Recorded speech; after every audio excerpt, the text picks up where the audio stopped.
Z Sports Big Orange Podcast. I'm Charlie.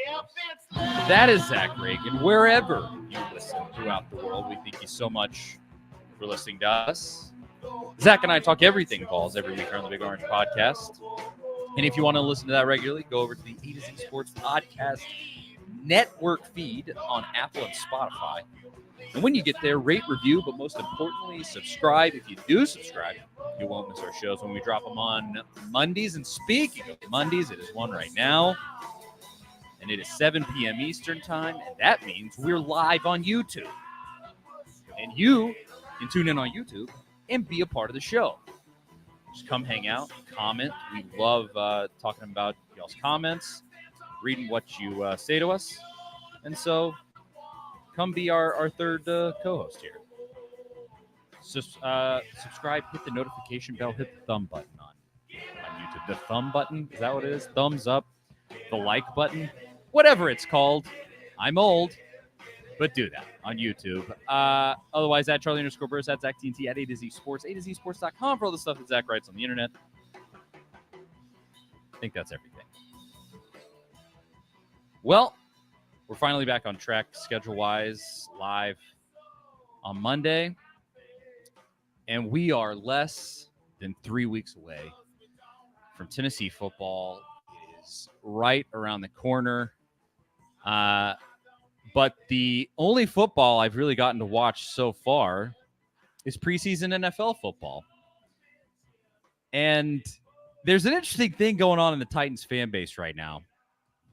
Because Will Levis is the quarterback during the preseason. Former Kentucky quarterback that Tennessee throttled his entire career. And there's a bunch of Titans fans that are Tennessee fans, and we're all looking around at what Will Levis did on Saturday. He stunk. And we went, I told you so. I mean, don't say we didn't.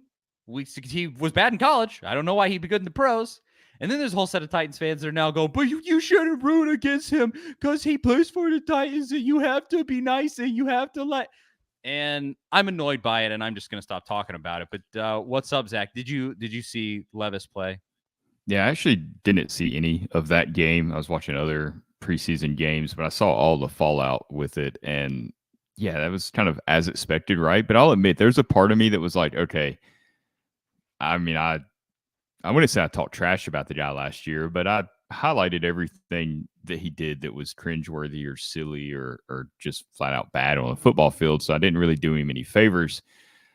Knowing my luck, I figure after I do all that, he'll come out and just, be a Pro Bowl quarterback, shut everybody up, shut me up. And maybe he still will, but so I was almost a little surprised that it was like, it's like when you're expecting something to be bad and then it is bad, like you kind of expected. It's almost surprising in a way because it's like, hey, we were right. But there's still a lot of time left. I don't know if it's completely fair to slam him, but based on what we saw in Kentucky, I can certainly understand why Titans fans aren't feeling too great about the prospects of him saving the franchise after Ryan Tannehill leaves after this season. Yeah, the final drive of that game, he gets the ball in his hands, and they're going to win. They're down by 6, and a touchdown would win the game. And he threw, on one play, he missed a wide open receiver. I'm talking 10 yards of space between him and somebody else, wide open receiver. Missed that, and then threw a horrendous interception, and his arm got hit. Everybody was saying his arm got hit. No. He's definitely still good. But he threw a horrendous interception, and that ended the game. It was very, very fitting as far as his college career went. It pretty much went straight right along with everything that he's done previously. But this isn't a Kentucky show, and it's not a Titans show either. A to Z is sort of a Titans network in a way. Yeah, speaking of A to Z, he was on. Will Levis was on with our friend Buck Rising last week, sometime during training camp, and he asked him how it's been in Nashville. If he's had any interactions with Tennessee fans, and Levis kind of awkwardly answered the question, tried to be a good sport about it, but you could tell it made him uneasy. He's like, no, everybody in person's has been great. I don't know what it's like on social media. And I was like, stop right there, guy. Like, you know exactly what it's like on social media. You have a Twitter account We're not fools. People talk. Your family tells you. We all know that you know. Well, just know this. I'm going to Nashville in a couple of weeks for a concert. And if I see him, I'll let him know. I'll say something to him. Don't worry, folks. No. And that'll be how Charlie goes viral. Yes. It'll be male Karen comes up to new Titans quarterback and makes fun of him. That's what it'll be. Anywho, on tonight's show, we're actually going to talk about Tennessee football and not the Titans, the Tennessee Volunteers. And it's been another week of plenty of Vol news with fall camp going on, and we're going to talk about the first scrimmage of fall camp. We're going to talk about the AP Top 25. Tennessee is in your AP Top 25, and we're going to talk about their placement there, what we think about that. And then we got some comments from Greg McElroy, our old Bama friend who now works at ESPN. He pointed out what he says is Tennessee's biggest weakness for this season. We're going to tell you whether we agree with them or not. And then we're going to finish with a little recruiting talk, but it's actually Tennessee is tangentially recruited or tangentially part of what we want to talk about with recruiting. They were in the mix for Williams Nwaneri, and he chose Missouri over not just Tennessee, but Georgia and Oklahoma. And kind of the college football world is looking around going, huh? Missouri? And we're going to talk about that to end the show. That's going to be one that we sort of tack on there at the end. But now let's get into some talk about fall camp right after I tell you about our first great sponsor, Rattle and Snap Tennessee Whiskey. Nothing goes better with a Tennessee sports victory than an amazing whiskey. And I'm talking specifically about Rattle and Snap Tennessee Select Straight Whiskey. Log Still Distillery has a Tennessee whiskey product line called Rattle and Snap, named after a long-forgotten game of chance. Rattle and Snap is a whiskey for those who make their own luck. There's a 4-year and an 8-year version of Rattle and Snap. The 4-year is right there in the corner of the YouTube video. If you're watching there, the 4 and the 8 are both super tasty. You got to get your hands on a bottle. They go great in cocktails. They're great, just neat in a glass. You can find them across the state of Tennessee and also in Kentucky, Indiana, and Mississippi. Run, don't walk, and get yourself some Rattle and Snap whiskey for those Tennessee sports victories. Hopefully, we are about to have many in a row here, starting in, 2.75 weeks. Rattle and Snap. Follow them on Instagram at Rattle and Snap Whiskey.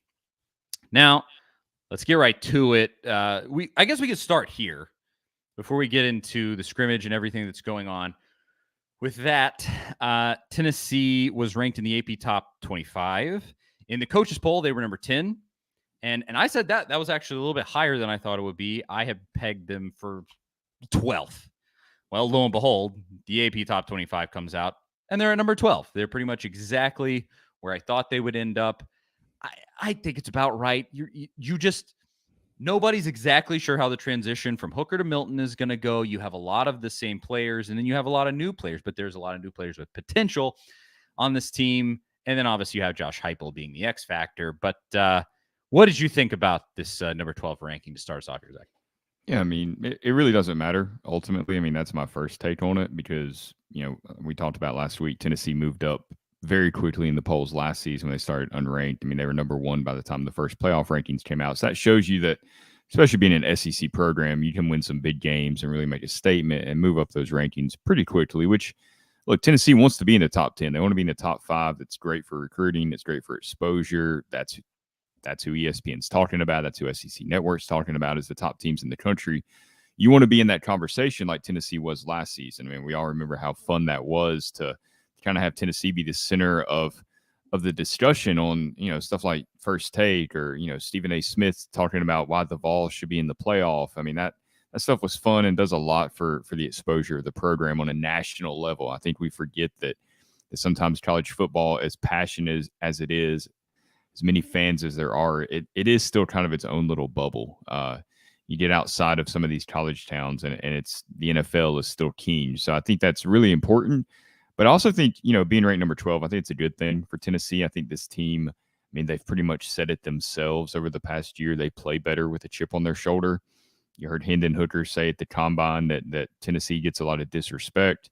I really think that that's something that Tennessee kind of thrives on. I think that comes from Josh Heupel always kind of having a chip on his shoulder. I mean, he came from South Dakota, wasn't a highly touted player coming out of high school, had to go to junior college, had to, kind of didn't luck into landing at Oklahoma, but just the kind of the way it worked out with Mike Leach. He didn't really have a whole lot of other options. I think he was going to Utah State before he ended up going to Oklahoma because of Yep. Leach. So I think that, they've taken on the personality of their team. So I think that's a good thing ultimately. I think they want to prove some people wrong. I think they, you've heard all this national championship talk coming out of Tennessee's locker room because they kind of are annoyed that people aren't giving them that respect, that they're putting Alabama up there. They're putting LSU up there with Georgia and Ohio State. I mean, even Clemson is ranked above them, and that's a team that Tennessee took care of in the Orange Bowl with the quarterback that Clemson will have this season, and Tennessee with the quarterback they'll have this season. And Jalen Hyatt was gone. Cedric Tillman was gone. There was guys that didn't play in that game on the 2022 team for Tennessee that you can't really use that as an excuse for why they beat Clemson at that Orange Bowl. So I think they all take that as kind of like a shot at Tennessee and saying, hey, we want to prove them wrong. We want to prove everybody wrong. And, it's kind of what Georgia did last season, even though they really had to work hard to make up that narrative in their facilities. But I do think that there is something to that. It's not something that's tangible. It's not something you can really feel, but it's there. And I think it does help teams play at a higher level, especially in these SEC games where, one down, one play can win the game. Yeah, I think at best, it's motivation. At worst, just throw it out and forget that it exists, because it really doesn't matter until week 4. Even then, it really doesn't matter. Because it only matters in so much as where teams may or may not, should be ranked.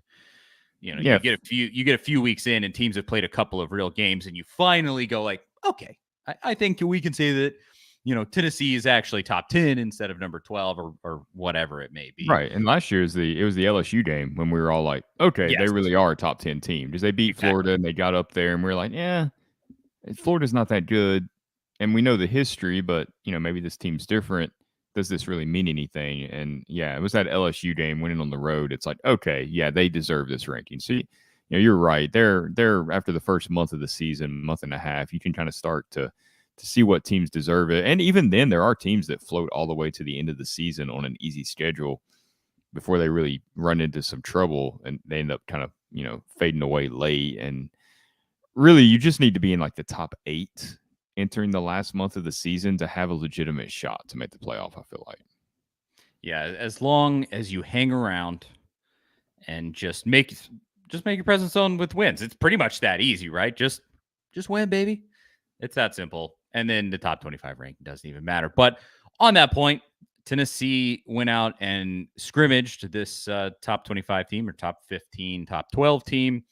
Went out and scrimmaged for the first time during fall camp on it was Saturday morning, I believe. And I think they had their first scrimmage on last Thursday. They had a practice Saturday. Thursday. I think the scrimmage, was Thursday. Yeah. Yeah, and they do those super early practices. They're one of the only teams that do that, by the way. Yes. I always Which works because a lot of NFL teams do that. I would have loved that when I was still full time. Butch was always get there Afternoon. 3 p.m. and especially this time of year, you get like afternoon thunderstorms and stuff, and it's super hot, and you just and you wait around forever because Butch was an idiot, and he would make us he was late always, and you have to sit around and sit on your hands. And so, yeah, I would have appreciated the 8 a.m. practice. Oh, yeah, these beat writers at Tennessee right now, it's really almost like an 8 to 5 for them, I'm sure, because the practice is in the morning. The media stuff's done by, noon or a little after they're out of there. They don't really have media availabilities on the weekend, until the season starts. So, it kind of is like a Monday through Friday gig. I know there's stuff always popping off that you gotta write about late at night and on the weekends. That stuff's still there, but as far as actually having to be at the facility, it's a much better schedule for those guys, without a doubt. But the thing with the scrimmages is that more or less nobody can see them. The media cannot attend the scrimmages, for anybody that doesn't know, which is understandable, I guess, because did you ever consider sneaking in for one? I wish as a student more than as media, because as media, if you did that, your career's over effectively. If you want to talk about Tennessee at all. You're But just up there in yeah, the upper deck with some binoculars hiding from behind some seats. funny enough, there's some Tennessee media lore of some guys that actually did that, and went. There's some high-rise parking garages around the practice facility, and some guys would go up and watch practices that Hey, way. If you ever see me in a more private setting, I am happy to uncork some of that stuff that I know about. But regardless, the scrimmage happened, and on Thursday, not on Saturday. Apologies there, but and supposedly the defense won, but big asterisk there. A whole bunch of players on the offense didn't play. Cade Mays had some type of procedure confirmed by Josh Heupel in a Cooper. who did I say Cade? Yeah. Oh, sorry, Cooper Mays. Lordy, I'm just off today. So Saturday scrimmages, Cade Mays. Cade's having a rough training camp too, by the way. But Hey, anyway. I'm sure he scrimmaged too this week. But Cooper had some type of procedure confirmed by Josh Heupel, and is out for some period of weeks. They haven't released any real details of that. Nobody really knows, but they're downplaying it. I can at least say that they're downplaying any amount of severity, and hopefully that's true, and it's not just going to be something that drags out. But so I'm not necessarily surprised that the defense supposedly won this scrimmage. But did you have any quick thoughts, despite the fact that none of us were able to see this? Yeah, I mean, hopefully people don't freak out about hearing that the defense won the scrimmage for one, or get too high on the defense. I think the defense is going to take a big jump this season, but I don't think them winning the scrimmage is a sign of that happening. I think that's just how these things usually go. Senior tight end Jacob Bourne was on with Dave Hooker this past weekend. He was asked about the same thing, about the defense winning, and he pointed out that he felt like the defense won the first scrimmage last year, and we saw how good the offense was last season. So it's just kind of how it goes. I mean, like he said, like Jacob Bourne said, the defense sees the plays they're running. They kind of know the script. They kind of know what they're going to be doing. It's a little bit of an advantage for them to be going up against this offense every single day. And while the offense probably isn't going out there just to try to beat the defense, right? They're not going out there to try to win a game. They're working on stuff, getting different looks, getting players in positions that they want to see how they react, or building depth. I mean, there's all kinds of different reasons for this scrimmage other than who wins. And a lot of that's individual stuff. I mean, the defense might force an incompletion on a play, but maybe your left tackle held up and won his assignment and executed what he was supposed to do, or maybe the tight end blocked what he was supposed to do. There was a great route. I mean, there's good things that can even happen on bad broken plays. So I think it's tough to kind of look at it with this just overarching theme of, okay, the defense won. Like, I don't think that tells the whole story. So I don't think there's any reason to take much from that statement. Yeah, there's always so many caveats on anything in spring ball and fall ball, because there's so many factors where guys are out precautionarily. Only this certain set of players played. There's, like you're saying, they play against this offense constantly, and so of course you're going to know it pretty well for as far as Tennessee's defense goes. So I don't take a lot away. Also, none of us saw it. I think they do let former players in. So I wonder if Swain was there. Maybe Jason Swain, my old boss. There's a few. I mean, there's Swain, Eric Ainge, Ramon Foster. I mean, there's several former players in media that kind of get kind of loopholed in there to be able to see stuff. But they also don't throw a whole lot of stuff out there. I mean, they're part of the brotherhood, the fraternity there at Tennessee. They're not going to betray that in any way.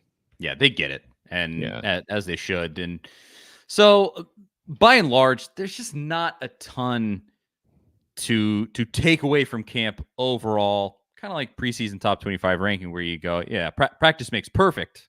At the end of the day, the thing that really matters is what happens on that football field on September 2nd. And so obviously excited to see that, but there's only so much that we can glean from a scrimmage that nobody really was witness to. But this interesting question from Ryan Kennedy in the comments here. He says, how deeply entrenched is Milton at QB1 if QB2 is outperforming him at practice?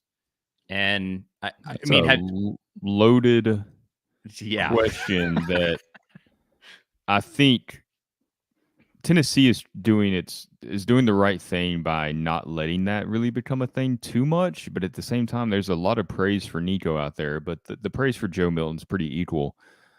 But I mean, I don't know what's going to happen. We really don't know until they hit the field. It's impossible to say. But it does have some feeling of like the Clemson situation in when Trevor Lawrence was a true freshman and Kelly Bryant was the starter. They didn't make the change. The offense, they were winning games, but it wasn't really, it wasn't always pretty. The offense wasn't playing at the same level that it did when Deshaun Watson was there. Eventually, they made the change to the true freshman. It's history from there. I'm not saying that's what's going to happen at all, but it is kind of a similar situation where maybe Kelly Bryant will have some of this. Joe Milton could, in his past, has had some of the same issues that Kelly Bryant had with, accuracy, field vision, things like that. It's not fair to Joe Milton to say that those issues will linger. I'm not assuming either way. We're just going to kind of see how it goes. But with Nico, I mean, you have this guy that the staff really trusts. I mean, they went out of their way to kind of say, like, if we have to call upon him, we trust him to run the offense. They're not going to use this as an excuse, as to why they're not winning games or something like that. Like, they believe in this kid. So, I think Joe Milton's safe. I think he would really have to struggle. I mean, if they go lose to Florida and then struggle against South Carolina to move the ball, maybe you get into October and it's like, okay, what are we doing here? We got to turn this around now and salvage this season. I would think that would be the earliest that you would see anything like that happen, and really only if the offense is drastically worse than it was last season. Yeah, I think there's a few things to this, and it is complicated. This staff really believes in Joe Milton. Joe Milton believes in himself. I think he has improved a lot. And I think all those dudes believe in the pieces around them also. Like Joe Milton, he has a great connection with Squirrel White. And it seems like with Dante Thornton and with Ramel Keaton and all that. And so there's no signs that he's going to go out there and blow it. Also, expectations for this season relative to Tennessee over the last 15 years, expectations are sky high. Josh Heupel knows that. Josh Heupel is, according to all reports, incredibly competitive and in no way will put up with any kind of, frankly, losing. I mean, the man just has never done it in his career, frankly. And so I think if things turn south, I don't want to say it'll be a quick trigger, but I don't think it's going to be super long if it's pretty obvious, like a Kelly Bryant situation. I mean, with that one, you have the best young guy in America behind this kid. We at least got to give him a chance. And I'll say to Dabo's credit, he gave Kelly Bryant every chance to hold on to that job. And I think Josh Heupel will be the same with Joe Milton. I feel like he wants to reward him for staying here behind Hendon Hooker. I think he believes in him. I'm not saying that that's the only reason why he's going to be the starter. I don't think that at all. But I do think he will get a little bit of rope if he has a tough game against Virginia. Okay, let's clean it up against Austin Peay. Probably not going to be able to glean a whole bunch from that game because of the competition. Then you go into Florida and it's like, okay, now you got 2 games under your belt. You've never got more than 2 starts in a row at Tennessee. Let's see how you do now. Let's see how this progresses. I think it's just another reason that Florida game in the Swamp is so important this season. Timothy Rogers says, is it better to start Nico and take 8 to 10 wins and get the experience if he's our guy? I mean, for one thing, in no way are you guaranteed 8 wins with Nico. He's a true freshman. The kid is young. And there's going to be mistakes. I mean, he's going to see stuff from SEC defenses that he hasn't seen in practice because it's a different defense and a different defensive coordinator, and he definitely didn't see in high school, even against good high school competition. There's just stuff. I mean, you got some really bright defensive minds with Nick Saban and Kirby Smart, and even Mark Stoops at Kentucky has put together some good defensive units at times, even though they've struggled against Tennessee. That's still different looks and athletes that you just don't see, at 17 years old. So there's going to be some growing pains for him, no matter how talented and how smart and how quickly he's picking up this offense. I mean, you have a guy who is a 5-year guy at this point, a 3-year guy in your program alone who sat behind a kid who was an incredible leader and a borderline Heisman finalist, and then now has his chance, and he knows this offense front to back, and he has major confidence in himself. And then Nico's a superstar. Make no bones about that. We all know, and every single person that has watched the kid play never the amount that this kid has been talked about as if he's a freshman is crazy, because he hasn't been talked about that way almost at all. Like, the entire conversation around him is sort of like, oh yeah, he's a dude. He's gonna go out there. And as you said, I mean, the offensive staff says that they would trust him to go in a game if he had to. And but you look at who's already there, and to just hop Joe Milton, a 5-year guy who knows this offense front to back, and who has already showed you went out without Jalen Hyatt. And without, this season, you're going to have Dante Thornton. There was no Dante Thornton in that bowl game and some stuff like that. And he went out and he torched Clemson. You have a known entity versus a currently unknown entity, and a kid who is, would be fresh to the SEC. Like, just think about if you throw him into the Sharks den at Florida, that's a recipe for disaster. We've seen it before with a much different quarterback. Not comparing the two, but I'll never forget Butch throwing Nathan Peterman out there in the swamp for his first start, and that was about as I felt bad for the kid. I mean, it was rough. I mean, I think he turned the ball over on like 4 straight possessions or something crazy. Or a couple of straight snaps. You definitely don't want to do that early in a kid's career. Let him sit back. I think this team has a chance with Milton if the defense kind of progresses like we think it does. If he progresses like we think he will, and kind of hope that he shows. You've got the skill position players at the receivers. You've got the running backs. You've got a defensive line that people are starting to really like. You got 2 linebackers that can really captain that defense in Aaron Beasley and Keenan Peely. The pieces are there for them to take a jump this year. It just all depends on Joe Milton and how he plays, obviously. But I don't think you can just say, okay, we're going to waste this season, try to get 8 to 10 wins. You never know when you might get an opportunity for a special season. They really like their talent. They're confident. Let them have a shot at this thing and see how Joe does. Exactly. You got to ride with Joe Milton until you have a reason not to. And we'll see. I think they trust in him pretty deeply, and it won't be a mile-long leash, but they're gonna give him a chance because of all the time and the effort and the ability that he showed at Tennessee. But anything else before we move on to this, talking about Tennessee's biggest weakness, a little bit more of a bummer of a topic potentially here, but anything else with fall camp, Zach? Yeah, we can go into that offensive line talk, is where we're heading right now, because that's a big part of fall camp and the scrimmage, and really at this point might be the biggest talking point heading into the season.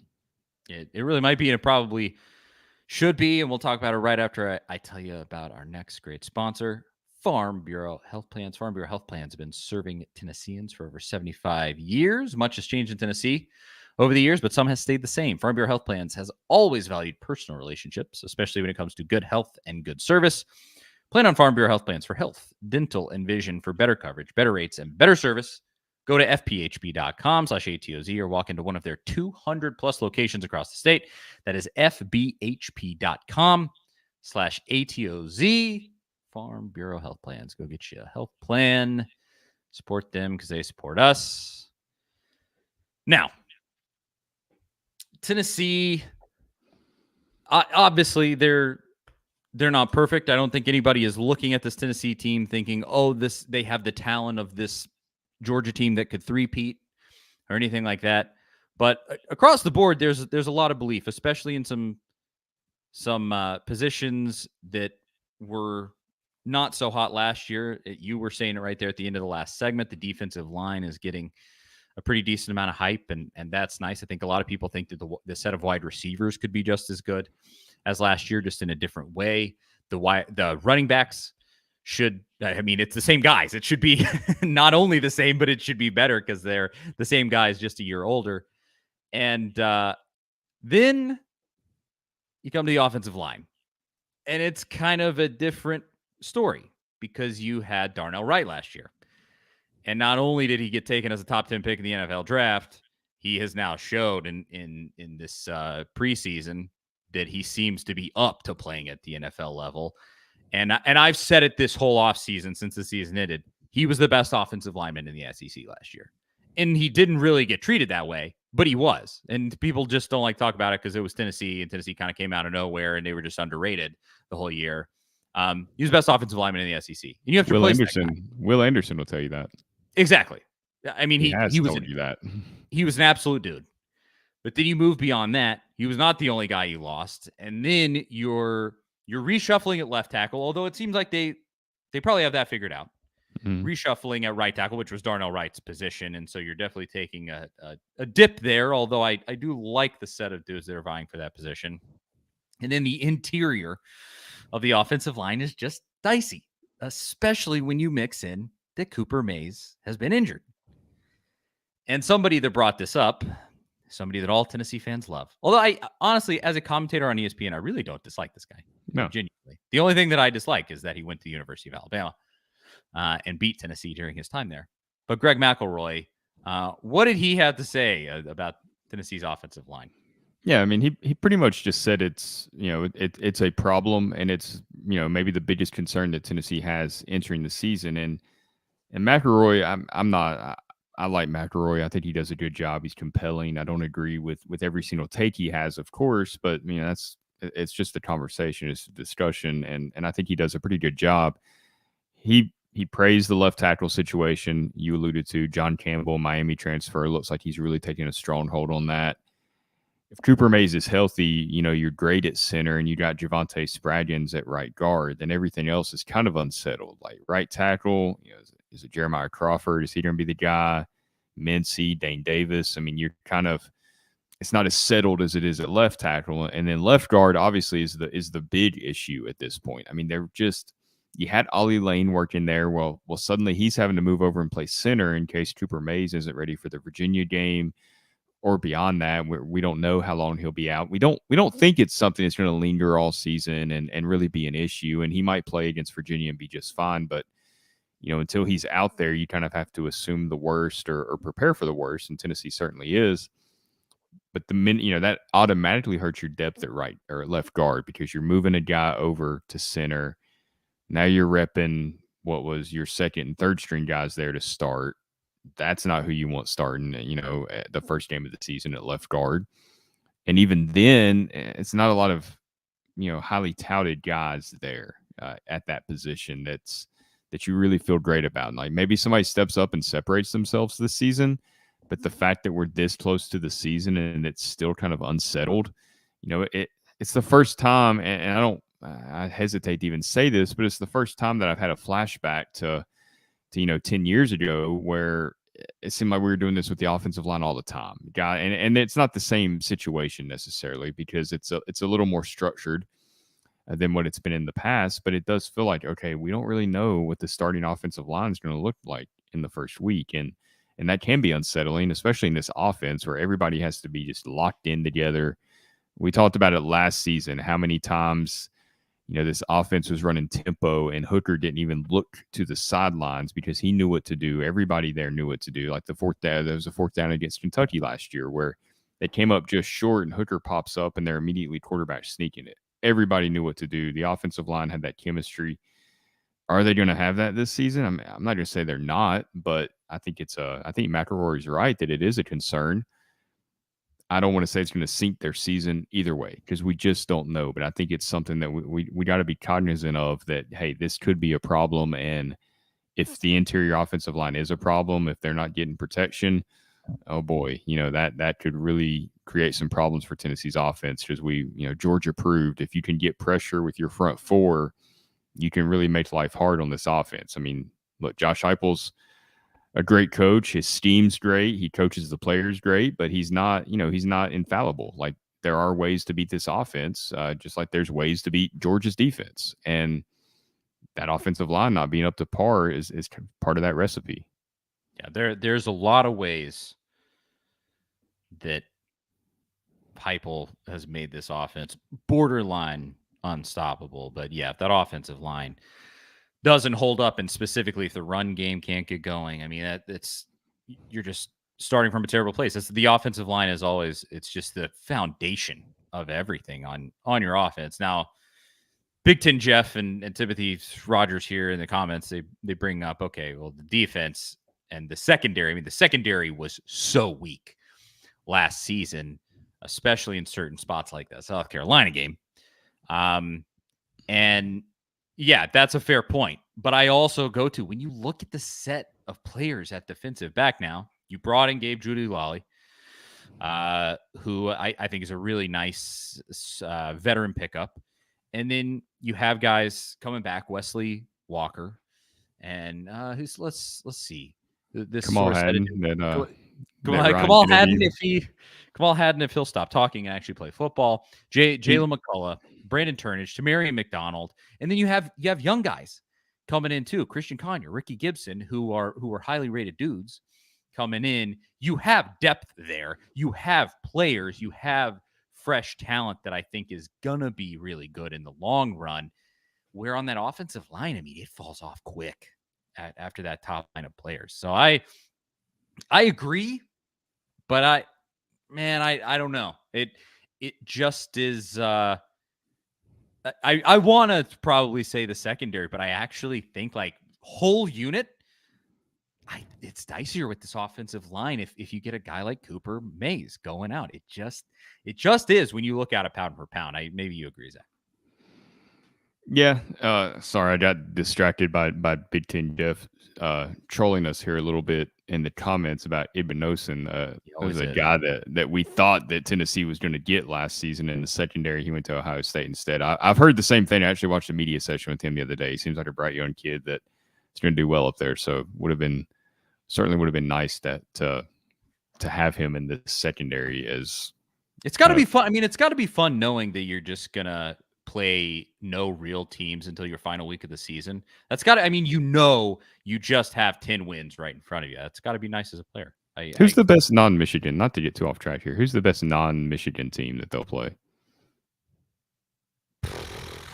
I don't know who they play out of conference, but like Illinois? I don't know. I mean, right? Like Penn State. Yeah, that's fair. Penn State's good. Penn State's good. Yeah. In Wisconsin, you got Luke Fickell there. It's not bad for the B League. Notre Dame and Wisconsin. Shut up, Jeff. Notre Dame and Wisconsin. Get out of town. No. Well, I guess Notre Dame does have the kid from Wake Forest. Maybe, which I'm not a huge believer in. I've watched him play several times in person. I don't believe that arm is going to do in that conference, against that schedule, what it did in the ACC. I'm not sure about that. Yeah, we'll see. But they were very up and down. Lest we forget, they lost to Marshall last year. Notre Dame. But yeah, where were we at? Where were we on the offensive line still?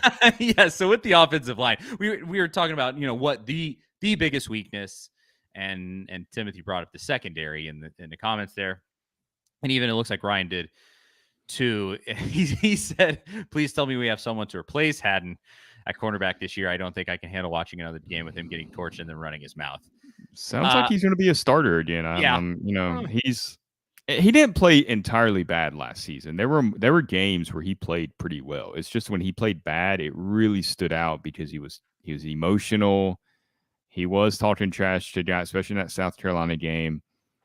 I'm not going to say he has NFL talent, but he has, he's an elite athlete that if he can kind of figure it all out, he can maybe, make it at the next level. I know that's kind of surprising seeing the way he played at times last season, but it's there. That's where it's on Willie Martinez to show that he can develop, this kid into an elite player. I don't mind the trash talk and the attitude and the swagger, but you can't do that after you're giving up long completions, or you're missing assignments, or you're not looking for the ball, or you're getting called for pass interference. Like you can't do it in those situations. I'm fine with that from a DB because you can get into the head of a wide receiver. We've seen some of the great defensive backs in the NFL do it, but that's quite a comment there from Ryan. That got me out of sorts there. Ryan is majorly out on Kamal Hadden. Yes, he is not. We'll leave it at that. But yeah, I mean, Timothy says it there. He says you got to back it up, and that's 100% true. Yeah. And according to teammates, they compliment Kamal Hadden. I don't know, man. We'll see. But I But mean, Willie Martinez, Tim Banks, they know their job hangs on these yes, DBs doing their job, especially the cornerbacks. And I'm sure they're seeing great things from Haddon in a practice setting. And maybe it's just not translating, 100% of the time on the field. But really, Haddon's play last year was kind of a microcosm of the entire team. It was up and down. When it was good, it was good in certain games. When it was bad, it was atrocious, and they were getting blown. Just blown out of the field, off the field. I mean, it was horrendous at times. So maybe the whole defense takes this step forward. We're certainly hearing good things about it. That the players are bought in. They really believe in what Tim Banks is selling and the vision for them and how he wants to use them. And they're, whatever the offense had last season, it seems like that's kind of, migrated over to the defense. You still have to go out there and show it. But as far as what we're hearing, it sounds good. It does sound good. So, we'll see if it translates.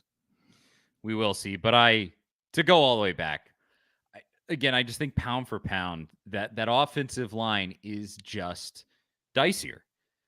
Because of the nature of the football that Tennessee plays, I think there's a potential for the cornerbacks, if they have a bad day, to have a real bad day, maybe a worse day than the offensive line could maybe ever have.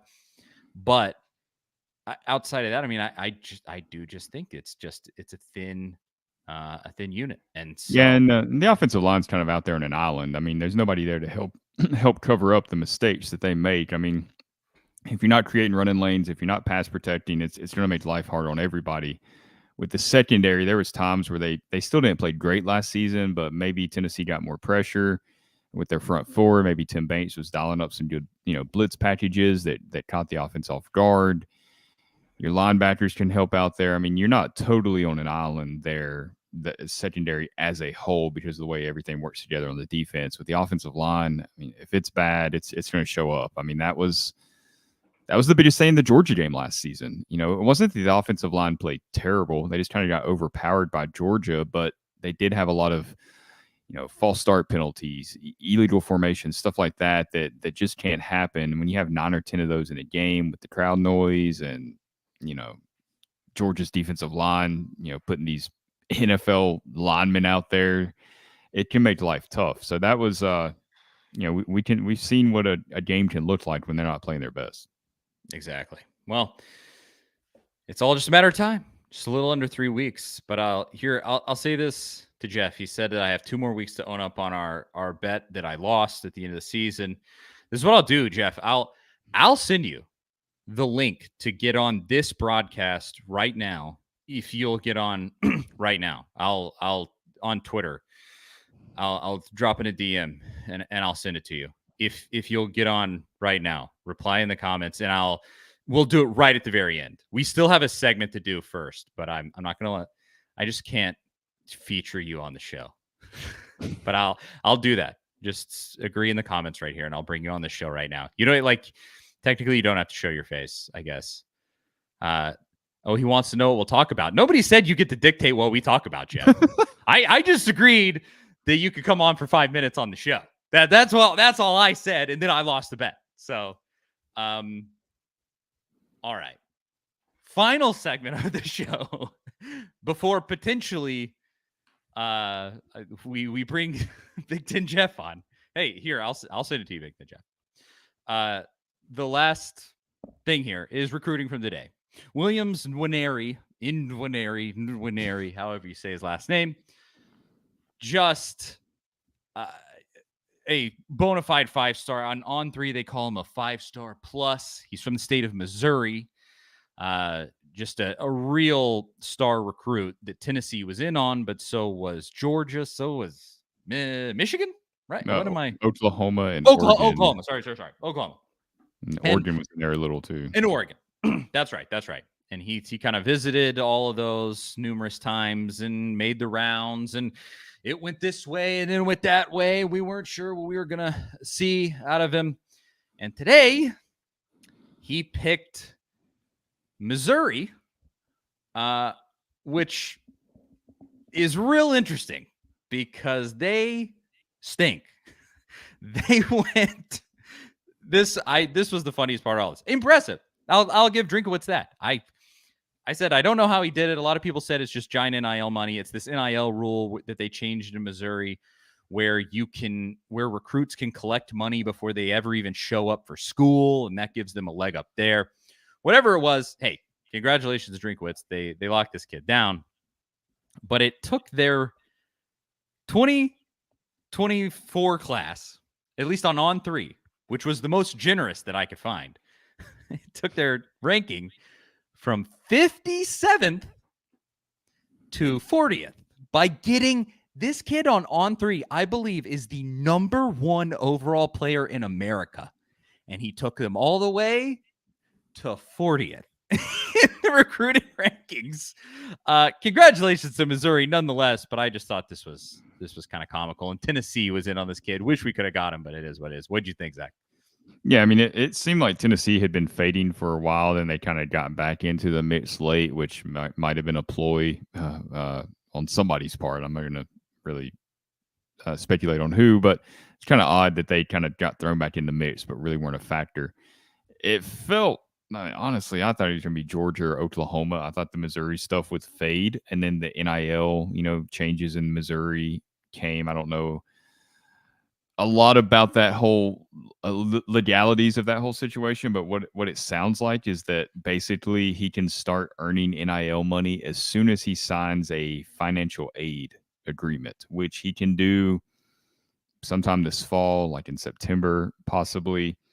It's not that he has to be enrolled, and it's not that he has to sign. He just has to sign that financial aid agreement, which we've seen in the past in recruiting. I think the first time a lot of us heard about it was when Josh Malone signed financial aid agreements with Tennessee and Clemson before he ended up signing just to kind of make things easier on his process.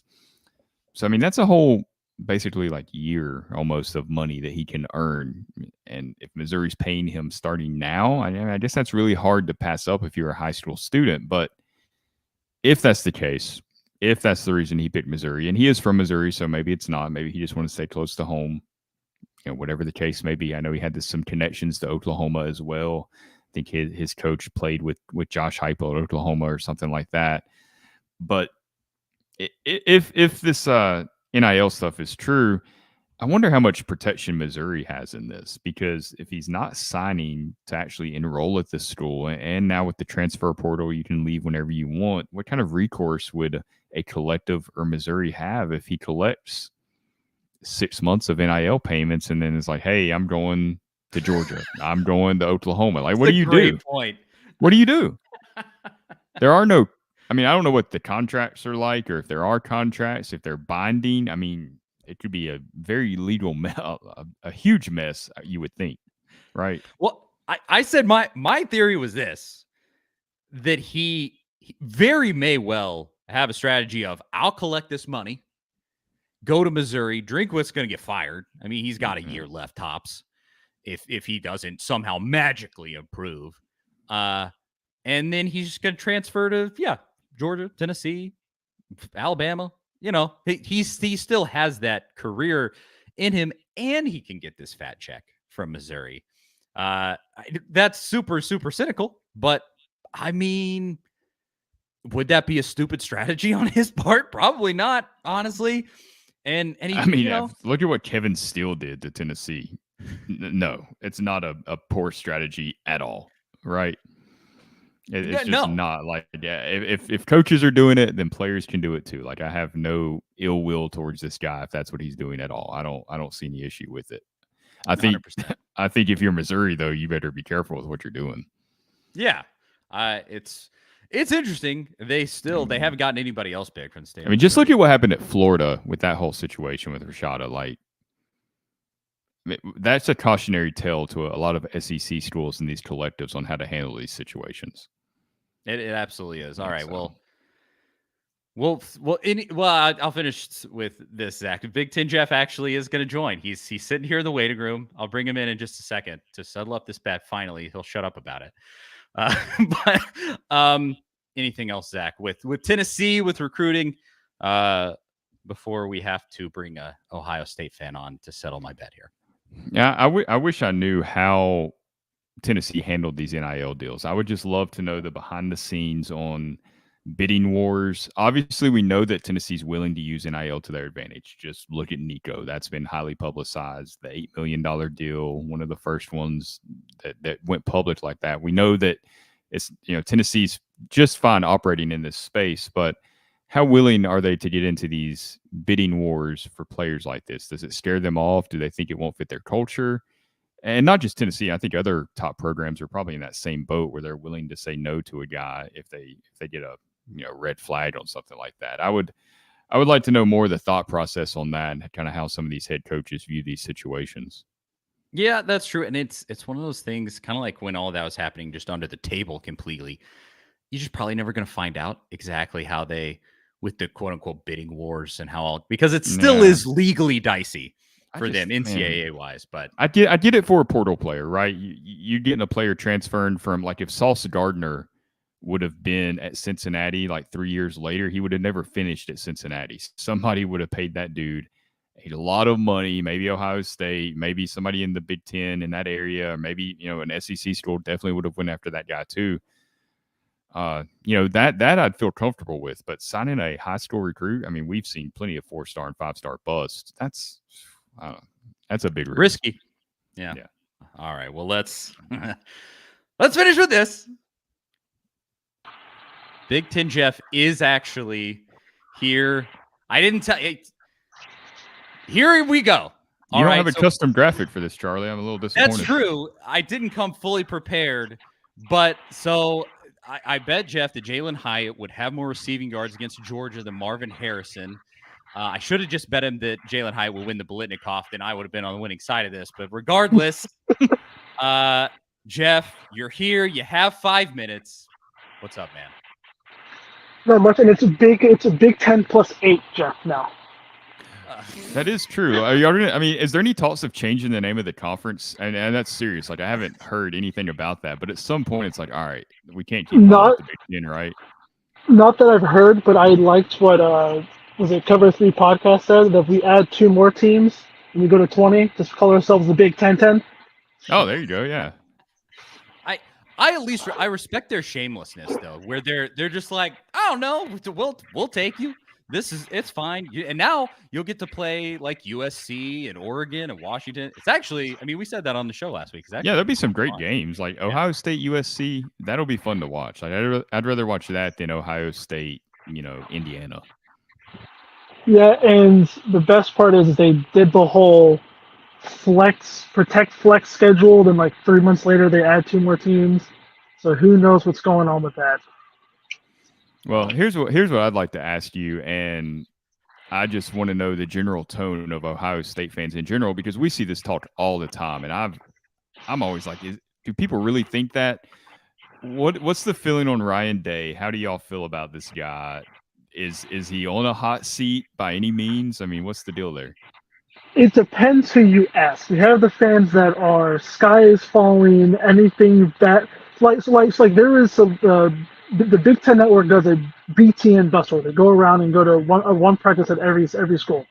And they went to Ohio State on Friday or Saturday, where a Michigan fan screenshotted one of our offensive linemen, and his pants were sagging too much. And of course, the Debbie Downer Ohio State fans like, oh, I don't like that. Our O-line's going to suck now. It's like, his pants are low. Who gives a crap? College football does really have the wildest fans. Yeah. And the most perceptive.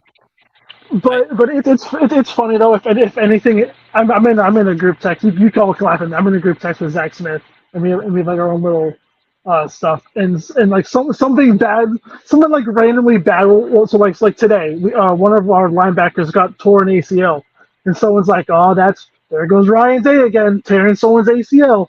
Just having fun with it. Yeah. So wait. You personally know the guy that worked for Urban Meyer and had the thing that is a little nice to talk about on YouTube? Never met him, but when he started his whole thing, if you joined his Patreon at the very beginning, you got a little text group, and there's like 10 of us, and so he'll exchange info with us before it ever goes public. So I'll know some things before anything happens. That is really awesome. Yeah. Really that is some serious. Yeah, I mean, you found an interesting sort of source there. So did Which- you know which- about which- Carnell Tate? Did you have any heads up on that? Yeah. A little bit. It was funny though because when that whole thing was going on, and before the whole Tennessee, like he really liked Tennessee was going down, he was like he likes Carnell Tate. This is all before his senior year. He said, he thinks he's a little overhyped, and he said he just doesn't like kids from IMG just because they don't get developed. And of course, they got developed. He loves them, but so like today, everyone thinks Kyle McCord's going to be the starting quarterback. He said today, from what he's hearing, it's probably going to be Devin Brown, and Devin Brown's really killing it. But everyone says it's clickbait, so. Well, there's a lot of misinformation out there. Yeah, we'll see if your source holds up. But all right, last thing here, Jeff, and congratulations, you won the bet. Fine.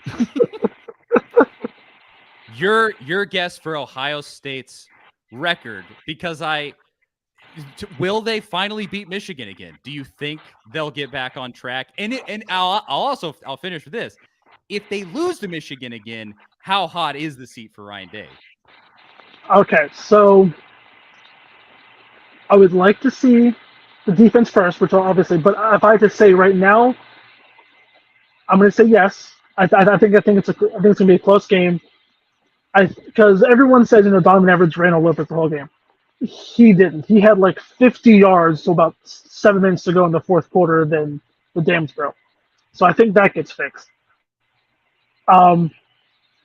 If he loses, if it's another 45-20, yes, it's a hot seat. If it's like a Georgia 42-41, probably not, but who cares? Jim Harbaugh's going after the year because he doesn't want to be suspended next year for the whole year. Maybe. Well, there you go. Prediction from Jeff. And I just know I'll be rooting hard against you this year. It's okay. See, the funny thing is you guys don't know. Like, part of my family is from Alabama, went to the University of Alabama, but they're big Tennessee ball fans. Oh, nice. That's interesting. Right. That's really weird. That is, yeah. That's very, very strange. Well, and then there's maybe the reason why Big Ten Jeff is always tuned in to the show. You have a little bit of a connection. You have said you also like to just support the Data Z Boys, which we appreciate. For sure. Yeah, for sure. Yeah, mostly Austin because Zach has never run anymore. Well, business, baby. Yeah. But there you go, Jeff. Thanks for coming on. You're welcome. I settled up on it. Hey, you're good. There you go. But thanks, buddy. And we'll hopefully I don't lose a bet to you ever again. But thanks for coming on. Hopefully we get to bet against each other on who wins Ohio State versus Tennessee in the playoffs. There we go. Oh, there we go. Yes, if that happens, we definitely have to work something out. Yeah, little optimism on the way out. But thanks, Jeff. See you, man. You're welcome. See you. Close the show now. All right. Was it raining there? It was also the audio. I think he was on his way to see the Titanic. he probably was. He was. Oh boy. Charlie Burris, Zach Reagan. This has been another show. I settled the bet, and that was actually. We had more viewers during that segment than for most of the show, actually. Jeff, he's a ratings draw. Yeah, who knew?